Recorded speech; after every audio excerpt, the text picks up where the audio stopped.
दोस्तों, अगर आप बाज़ार में ट्रेडिंग या निवेश करते हैं और अभी भी ब्रोकरेज के नाम पर अपने हज़ारों लाखों रुपए बर्बाद कर रहे हैं, तो अब बदलिए और देश के सबसे अच्छे और भरोसेमंद ब्रोकर एंजल ब्रोकिंग के साथ में जुड़िए, जहां पर आपका ब्रोकरेज कुछ भी नहीं लगता है।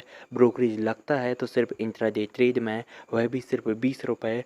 तो लिंक डिस्क्रिप्शन में है, वहां पर जाकर आप अपना अकाउंट ओपन करा सकते हैं एंजल ब्रोकिंग से। मार्केट का पंचनामा में आप सभी का स्वागत है। आपके साथ मैं हूं वरुण दुबे और बेहतरीन ट्रेडिंग सेशन जो है आज फिर से एक बार भारतीय बाजारों में देखने मिला है। देखिए, बंद होते होते करीब 3% के आसपास के गेंस जो है वो आपको सेंसेक्स निफ्टी में देखने मिले हैं। बैंक निफ्टी और मिड कैप में 2-2% के आसपास की तेजी जो है वो देखने मिली है। और सबसे अच्छी चीज तो यह है कि आज मंथली एक्सपायरी थी। इस मंथली एक्सपायरी के बावजूद, क्योंकि इनफैक्ट इसके पहले हम 11-12% के आसपास की तेजी ऑलरेडी दिखा चुके थे आज के ट्रेडिंग सेशन के पहले। आज का अगर आप मिला लें तो करीब 14-15% के आसपास हो चुका है। तो इसके लिए मुझे लगा नहीं था कि आज इस तरह की तेजी मार्केट्स में देखने मिलेगी, लेकिन देखिए कल मैंने आपको क्या कहा था कि अगर मार्केट्स में तेजी देखने मिले, क्योंकि देखिए हो क्या, और इस 3 दिन की छुट्टी के पहले आज एक्सपायरी, तो कहीं ना कहीं माहौल ऐसा बन रहा था कि शायद आज के दिन इस तरह की तेजी देखने नहीं मिलेगी। थोड़ी मुनाफा वसूली उम्मीद लगा रहे थे लोग कि होगी, लेकिन ऐसा हुआ नहीं है। अब देखिए अच्छे खासे 3-3.25% के आसपास के गेंस शायद मैंने भी एंटिसिपेट नहीं किया था। हाँ, ये बात सही है कि मैंने आपको ये कहा था कि 10,000 तक हम जाएंगे, लेकिन इतने जल्दी जाएंगे ये मुझे नहीं पता था। बहुत जल्दी हम 10,000 की तरफ बढ़ रहे हैं। इनफैक्ट 8,900 तो आ ही गया, अब बचा क्या, 100 पॉइंट के आसपास ही बचा है। लेकिन डेफिनेटली बहुत बेहतरीन रैली आज देखने मिली है मार्केट्स में। हालांकि ये एक होप ड्रिवन रैली है। सच्चाई से अभी भी हम काफ़ी दूर है, क्योंकि सच्चाई अगर इकोनॉमी की अगर आप देखें तो हालात अभी भी खराब है, कुछ सुधरा हुआ नहीं है। कोरोना वायरस के ट्रायल्स चल रहे हैं, दवा अभी तक मिली नहीं है, पता नहीं कब तक मिलेगी, कब तक हालात ठीक होंगे। ये सब बातें अभी भी चल रही है, तो फंडामेंटली ऐसा कुछ बदला नहीं है। लेकिन हाँ, लिक्विडिटी जो है मार्केट्स में वो लगातार बढ़ते जा रही है। और जैसे कि मैं आपसे लगातार कह रहा हूँ कि लैक ऑफ एवेन्यूज, यानी कि आपके पास बाकी एवेन्यूज में ज़्यादा रिटर्न है नहीं, तो जाहिर सी बात है आप इक्विटी में ही पैसा लगाएंगे, और वैसा ही सिनेरियो यहाँ बिल्टअप होता हुआ दिखाई दे रहा है।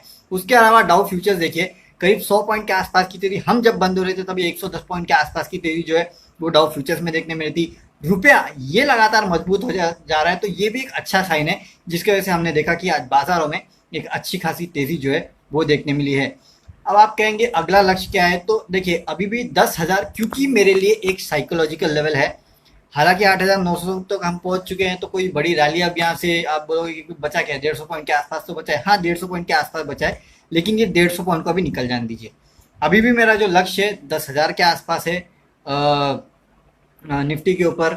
जहाँ तक आप बोलेंगे कि सपोर्ट लेवल क्या होगा, तो सपोर्ट लेवल आप आज का जो लो है निफ्टी का, उसको आप सपोर्ट लेके चल सकते हैं। यानी कि 9,730 के आसपास का लो है, तो 9,750 के आसपास जो है वो आप एक सपोर्ट लेके चलिए।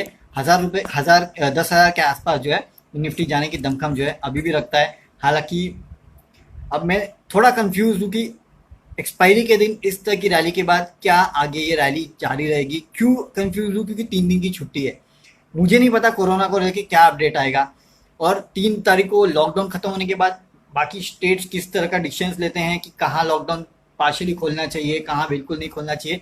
तो ये सब ओवर द वीकेंड हमारे पास डेवलपमेंट आएंगे, तो शायद अगला लेवल क्या हो इसके ऊपर मैं जो और क्लैरिटी है आपको शायद मंडे को दे पाऊँ। फिलहाल 10,000 जो मेरा लेवल था आज भी 10,000 के आसपास ही बोल रहा हूँ, और 9,750 जो है वो आपका इमीडिएट सपोर्ट होना चाहिए। Good day for Indian market and a very good week for Indian market, जहां 7.5% के आसपास के गेंस जो है वो निफ्टी में देखे गए हैं। चलिए अब सवाल जवाब का सिलसिला बंद करते हैं। हाँ, शुरू करते हैं। उससे पहले एक और चीज बताऊं, 3 दिग्गज कंपनियों के नतीजे आने वाले, रिलायंस इंडस्ट्रीज, HUL, टेक महिंद्रा, ये आफ्टर मार्केट्स आने वाले, तो इसका असर भी जो है आपको मंडे को देखने मिलेगा। ये भी आपको याद रखना है। और एक बात और है, अब जो छुट्टी वाले दिन है ना वो खत्म, अब बहुत लंबे समय तक छुट्टी नहीं है, तो ये भी आपको याद रखना है। तो ये भी एक ठीक ठाक साइन है। चलिए अब सवाल जवाब का सिलसिला शुरू करते हैं। दोस्तों, अगर आप बाज़ार में ट्रेडिंग या निवेश करते हैं और अभी भी ब्रोकरेज के नाम पर अपने हज़ारों लाखों रुपए बर्बाद कर रहे हैं, तो अब बदलिए और देश के सबसे अच्छे और भरोसेमंद ब्रोकर एंजल ब्रोकिंग के साथ में जुड़िए, जहां पर आपका ब्रोकरेज कुछ भी नहीं लगता है। ब्रोकरेज लगता है तो सिर्फ इंट्राडे ट्रेड में, वह भी सिर्फ 20 रुपये। तो लिंक डिस्क्रिप्शन में है, वहां पर जाकर आप अपना अकाउंट ओपन करा सकते हैं एंजल ब्रोकिंग से। और सुनैना अभिषेक काठिक यस बैंक पे पूछ रही हैं कि यस बैंक में क्या करना चाहिए। देखिए यस बैंक मेरा प्रिफर्ड बेट बिल्कुल नहीं है। कम से कम मुझे बिल्कुल भी ये काउंटर जो है फंडामेंटली पसंद नहीं है, तो शायद मैं इसके ऊपर फंडामेंटली आपको कोई भी राय लेने की सलाह नहीं दूंगा। कुछ ही दिनों में इस कंपनी के नतीजे आने वाले हैं, तो अगर उस हिसाब से अगर देखें तो नतीजों के पहले थोड़ी बहुत पोजीशन ले सकते हैं तो ले लेना, लेकिन शॉर्ट टर्म पोजीशन लेना, आपको लॉन्ग टर्म लेने की इस काउंटर में बिल्कुल भी जरूरत नहीं है। और नतीजों के पहले हो सकता है कि दबाव भी देखने मिले होता है, लेकिन नतीजों के 3-4 दिन पहले हो सकता है आपको तेजी देखने मिले, क्योंकि बिल्टअप आपको होते हुए नजर आएगी। और उस होप के वजह ये शायद काउंटर चल सकता है, उससे ज़्यादा इस काउंटर में कुछ है नहीं, तो ट्रेडिंग के लिए है, आपको इन्वेस्टमेंट के लिए काउंटर बिल्कुल नहीं है। अच्छा, बीईएल और बीईएल और नोसिल पे पूछते हैं। देखिए बीईएल काउंटर ठीक है, भारत इलेक्ट्रॉनिक्स अच्छा काउंटर है, ठीक लगता है। 70 के आसपास काउंटर जो है वो ट्रेड कर रहा है, अपने 52 हाई से तो बहुत दूर है, लो के आसपास है, तो ये काउंटर को ले सकते हैं, बट थोड़ा रिटर्न ये काउंटर आपको देके जा सकता है, इतना तो बोल सकता हूँ। नोसिल, अच्छा नोसिल ये एक अच्छी कंपनी है, क्योंकि रबर का जो केमिकल है ना वो ये कंपनी बनाती है। हालांकि दिक्कत ये है, देखिए मनोज जी ने सवाल पूछा है कि मनोज जी देखिए ये कंपनी बहुत अच्छी है, इसने जितना केपेक्स करना था वो सब कर लिया, तो everything is good for this company, but the problem is rubber. Rubber use होती है टायर में सबसे ज्यादा, गाड़ियां बिक नहीं रही है तो 4 टायर लगते हैं और उसका केमिकल यूज होगा। तो जब तक ये हालात नहीं सुधरे ना, मेरे ख्याल से आपको इस काउंटर से थोड़ा दूर रहना है। इतना भी दूर मत लीजिए रहिए कि बिल्कुल इससे दूर ही रहिए, थोड़ा दूर रहिए, थोड़े दिन तक इसका डेवलपमेंट ट्रैक करते रहिए। और ऑटो कंपनीज की तरफ से हालांकि काफ़ी लोगों ने कहा है कि उन लोग ने अपने जो प्रोडक्शन है वो खोला है कुछ हद तक, लेकिन डिमांड कब तक आएगी ये मुझे नहीं पता, गाड़ियाँ बेचना कब तक शुरू करोगे ये सब मुझे पता नहीं है। इसके लिए बोल रहा हूँ कि डेवलपमेंट्स पे नजर रखिए, जैसे जैसे आपको ऑटो काउंटर्स में अच्छी खासे और भी डेवलपमेंट दिखने मिले, तेजी की बात नहीं कर रहा हूँ मैं, डेवलपमेंट्स की बात कर रहा हूँ, तेजी तो किसी भी वजह से आ सकती है, डेवलपमेंट्स ना देखने मिले तब तक थोड़े दूर रहिए, लेकिन डेवलपमेंट पे नजर रखिए। वैसे काउंटर मुझे फंडामेंटली अच्छा लगता है, अगर बहुत लॉन्ग टर्म के लिए लेना है तो मैं यहाँ से ना नहीं बोलूंगा लेने के लिए। अच्छा, हिंडाल्को पे अनीश धनकर पूछे हैं होल्ड और सेल।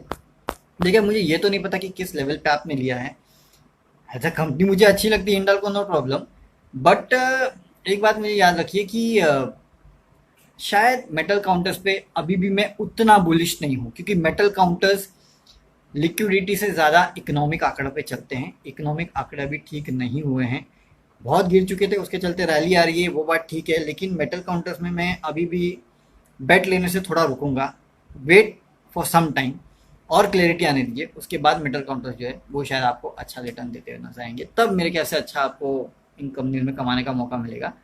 अगर आपको ट्रेड करना है तो 130 के आसपास चल रहा है, 10 रुपये के आसपास का स्टॉप लॉस रखिए, 150 के टारगेट के लिए इसको ट्रेड कर सकते हैं। अतुल सिंह जुबिलेंट फूड वर्क का सर। अच्छा, जुबिलेंट पे है ना, मैं कुछ रिपोर्ट्स पढ़ रहा था है ना, मुझे रिपोर्ट बहुत अच्छी लगी। एक तो लोग बोल रहे हैं कि माफ कीजिएगा, कि अब जो है वर्क फ्रॉम होम का कल्चर चल रहा है। देखिए जब हम वर्क फ्रॉम होम करते हैं ना, तो एक चीज़ तो हम करते हैं कि भाई चलो यार घर पे अगर घर से काम कर रहे हैं तो पिज़्ज़ा पार्टी हो जाए, कोई ऐसी छोटी मोटी पार्टी हो जाए, ऐसा बहुत होता है। अगर ये कल्चर आगे भी चलेगा तो आपको ऐसे बहुत केसेस देखने मिलेंगे जब यू नो पिज़्ज़ा पार्टी आप कर रहे होंगे घर में काम करते करते, छोटी मोटी इस तरह की जो चीज़ें शायद बहुत होते हुए आगे नजर आए। इसके लिए मैं बोल रहा हूँ कि जुबिलेंट, और वैसे भी देखिए ये कुछ स्ट्रॉन्ग ब्रांड्स है। अगर आप समझिए कि आज आप लॉकडाउन समझिए खुल जाता है और आपको पिज़्ज़ा खाने का मन है, तो पहले एक दो ब्रांड जो आपके जहन में आते हैं वो है डोमिनोज, पिज़्ज़ा हट। तो जाहिर सी बात है ये वो कंपनियां होंगी जो सबसे ज़्यादा फायदे में आएंगी, सबसे पहले फायदे में आएंगी। इसके लिए एज अ कंपनी मुझे कंपनी अच्छी लगती है, नो डाउट। अगर लॉकडाउन नहीं खुलता तो तकलीफ हो सकती है, लेकिन बिजनेस मॉडल जिस हिसाब से चेंज होंगे ना, उस हिसाब से शायद इन कंपनीज के जो प्रोडक्ट्स हैं उनका कंजम्पशन भी चेंज होगा। मेरे ख्याल से इस लेवल पे थोड़ा बहुत लीजिए, और नीचे गिरेगा ना तो मेरे ख्याल से इस काउंटर को शायद आपके पास एक्यूमुलेट करने के अच्छे मौके होंगे, क्योंकि ऑलरेडी 1600-1700 के आसपास चल रहा है। इसके लिए मैं कह रहा हूँ कि थोड़ा लीजिए, थोड़ा वेट कीजिए, उसके बाद थोड़ा एक्यूमुलेट करेंगे तो ये स्ट्रैटेजी आपके लिए ज़्यादा बेहतर होगी। बंधन बैंक, आकाशदीप दत्तार वल पूछ रहे हैं बंधन बैंक में क्या करूँ। बंधन बैंक में कठिन सवाल है। जो बंधन, आरबीएल, ये सब बैंक्स है वैल्यूएशन के लिहाज से बहुत सस्ते हैं, नो डाउट, लेकिन इन बैंक्स को लेके ना अंदर ही अंदर कुछ कंसर्न्स है जो कि इन बैंक्स को आगे बढ़ने नहीं देता है। प्रॉब्लम ये है, नॉट अ फेवरेट फंडामेंटल बेट। हाँ, वैल्यूएशन के लिहाज से सस्ता है, बट इससे अच्छे बैंक्स आपके पास है। आईसीआईसीआई आपके पास है, एचडीएफसी आपके पास है, एसबीआई ले लीजिए। ये कुछ बैंक में अगर पैसा लगाएंगे तो ज़्यादा अच्छा है। बंधन बैंक थोड़ा रिस्की बेट है। ट्रेडिंग कर सकते हैं, 260 के आसपास ट्रेड करें, 250 के आसपास का स्टॉप लॉस रखिए, 300 के टारगेट के लिए आप इसको इनिशियली ट्रेड कर सकते हैं। उसके बाद आगे देखते हैं फिर क्या होता है, लेकिन लॉन्ग टर्म कन्विक्शन अभी थोड़ा कम है। आईओसी टाइटन पर व्यू पूछ रहे हैं सौरभ अकुलवार। देखिए टाइटन तो भैया 47,000 का सोना है, आदमी खरीदने के पहले सोचेगा, है ना, 46-47,000 पे। तो सेल्स जो है हो सकता है अगले 2-3 क्वार्टर्स में उतना अच्छा ना रहे इस कंपनी का। हालांकि इन्वेंट्री गेन्स इस कंपनी को होंगे, ये आपको याद रखना है। वो किस लेवल तक होते हैं ये शायद आने वाले क्वार्टर्स में आपको देखने को मिल सकता है, या आगे जो कमेंट्री आएगी उसमें शायद आपको देखने मिलेगा। लॉन्ग टर्म पोर्टफोलियो अगर आप बनाना चाहते हैं, जैसे कि 2-3 साल 4 साल के हिसाब से, तो टाइटन एक बहुत अच्छा बेट है। शॉर्ट टर्म पोर्टफोलियो की तरफ देख रहे हैं मेरे ख्याल से, तो आपको रुक जाना चाहिए 2-3 क्वार्टर्स तक, उसके बाद फिर से आप इसमें पोजीशन ले सकते हैं। लेकिन हाँ, लॉन्ग टर्म के लिए अगर आप सोच रहे हैं तो मेरे ख्याल से लेवल जो है इस कंपनी के लिए काफ़ी लुक्रेटिव है। आईओसी पे पूछ रहे हैं, आईओसी पे व्यू देखिए, ऑयल मार्केटिंग कंपनी ने इनके ऊपर मेरा व्यू कुछ खास तो है नहीं, क्योंकि मुझे फंडामेंटली कुछ पसंद आते ही नहीं।